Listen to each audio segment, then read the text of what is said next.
পৃথিবীতে একজন মানুষই শুধু জানতেন যে তিনি পৃথিবীতে কতদিন বাঁচবেন, সেটা হচ্ছে সাইয়েদনা আদম আলাইহিস সালাম। ওনাকে বলে দেওয়া হয়েছিল উমরুকা আলফু সানা, তুমি পৃথিবীতে বাঁচবে 1000 বছর। কয় বছর? সাইয়েদনা আদমের সামনে অনেকগুলো রূহ রাখা হলো। সাইয়েদনা আদম বললেন, এরা কারা? আল্লাহ বললেন, এরা হচ্ছে নাসালুক, তোমার বংশধর, পৃথিবীতে তোমার পর এরা পৃথিবীতে আসবে। সাইয়েদনা আদম বললেন, আল্লাহ ওই যে একটা রূহ দেখা যায়, এটার নাম কি? আল্লাহ বললেন, হাদা ইবনুকা দাউদ, এটা তোমার ছেলে দাউদ, সে দুনিয়াতে নবী হয়ে আসবে, তার ছেলে সুলাইমানও নবী হয়ে আসবে। সাইয়েদনা আদম বললেন, মাবুদ, আমার ছেলে দাউদের কত বছর হায়াত আপনি দিয়েছেন? আল্লাহ বললেন, 40 সানা, মাত্র 40 বছর, 4 ইয়ার্স, 40 বছর তোমার ছেলেটা বাঁচবে।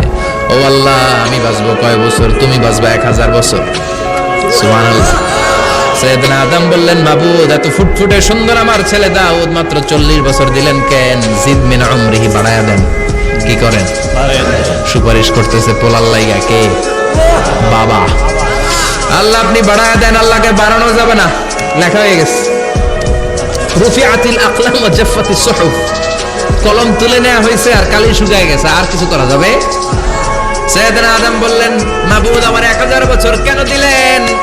আমার এই সুন্দর ফুটফুটে ছেলেটারে মাত্র শুধুমাত্র 40 বছর কেন দিলেন? ও মাবুদ, আমার 1000 বছরের দরকার নাই, আমার 1000 বছর থেকে 60 বছর আমি আমার ছেলেরে দিয়ে দিলাম। দাউদ আলাইহিস সালাম বাঁচবে 40 বছর, তো বাপ আদম যদি আরো 60 দেয়, 40 আর 60 মিলে কত হয়? 100। ভালো হিসাব বুঝে, 100। আর আদম আলাইহিস সালাম পেয়েছিলেন 1000 বছর, 60 কমে গেলে রইল কত? 940 বছর পৃথিবীতে থাকার পরে মালাকুল মাউত চলে এসেছে, কারণ এটা on time. The death will come on time, it never late, কখনো দেরি হয় না। আল্লাহ বললেন, লিকুল্লি উম্মাতিন আজালুন ফাইদা জাআ আজালুহুম লা ইস্তাখিরুনা সাআতান ওয়া লা ইস্তাকদিমুন। মৃত্যুর একটা নির্ধারিত সময় আমি বেঁধে দিয়েছি, অন টাইম, অন টাইমেই চলে আসে, 1 সেকেন্ড আগেও আসবে না, 1 সেকেন্ড পরেও আসবে না। 940 বছর বয়সে মালাকুল মাউত এসে হাজির, এসে বলল, জিতু আন আকবাদা রূহাক, রূহ কবজ করতে আসছি। আদম আলাইহিস সালাম বললেন, রূহ কবজ করতে আসছো মানে? আমি বাঁচবো তো 1000 বছর। কয় বছর? মালাকুল মাউত বললেন, না না, ওই যে আগের কথা স্মরণ করেন, আপনি 60 বছর দিয়ে দিয়েছিলেন। কয় না, আমি দেই নাই, আমি আরো বাঁচুম, আরো 60 বছর পাওনা আছি, আমি দেই নাই। মালাকুল মাউত বললেন, আপনি দিয়েছেন। আদম বলে, দেই নাই। মালাকুল মাউত বলে, আল্লাহ ঘটনা দেখেন, দিয়া কয় দেই নাই। আল্লাহ কয়, থাক, কথা কইস না, আয়া পড়। সুবহানাল্লাহ পড়েন। নাসিয়া আদম ফানাসিয়া বানু, ভুলে গেছেন উনি, আমরা ভুলে যাই, আমরা খেয়ে বলছি খাই নাই, নিছিলাম পকেটে, কয় নেই নাই। এরকম ডাকাইত আছে না নাই? নাসিয়া আদম ফানাসিয়া বানু, বিশ্বনবী বললেন, আদম ভুলেছে তো তার সন্তানরাও ভুলে যায়।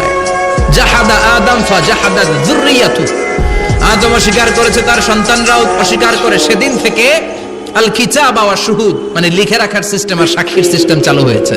সুবহানাল্লাহ পড়েন। সুবহানাল্লাহ। 940 বছর বয়সে মালাকুল মাউত এসে আদম আলাইহিস সালামের রূহ নিতে পারে নাই। উনি 1000 বছর যখন হয়েছে তখন এসে সাইয়েদনা আদম আলাইহিস সালামের রূহ কবজ করেছে। যেই দিন পৃথিবীর প্রথম মানব, প্রথম নবীর রূহ মালাকুল মাউত দুনিয়ায় এসে কবজ করেছে, ওই দিনটাও ছিল জুমাবার। সুবহানাল্লাহ, আল্লাহু আকবার। আবার বিশ্বনবী বললেন, লা তাকুমুস সাআ ইল্লা ফি ইয়াউমিল জুমআহ ইযা যুলজিলাতিল আরদু জিলজালাহা ওয়া আখরাজাতিল আরদু আসফালাহা ইযা রুজ্জাতিল আরদু রাজ্জান ওয়া বুসাতিল জিবালু বাসসা। কিয়ামতের দিন পৃথিবীটাকে একটা প্রকম্পন দিয়ে কাঁপিয়ে দিবে কে? মারাত্মক একটা ঝাঁকুনি দিবে আল্লাহ, পুরো পৃথিবীটা কেঁপে ভেঙে চুরে খান খান হয়ে যাবে। এই ঝাঁকুনি আর আর্থকোয়েক, ভূমিকম্প এর ঘটনাটা যেদিন ঘটবে ওই দিনটাও হচ্ছে জুমার দিন। চিৎকার করে পড়েন সুবহানাল্লাহ।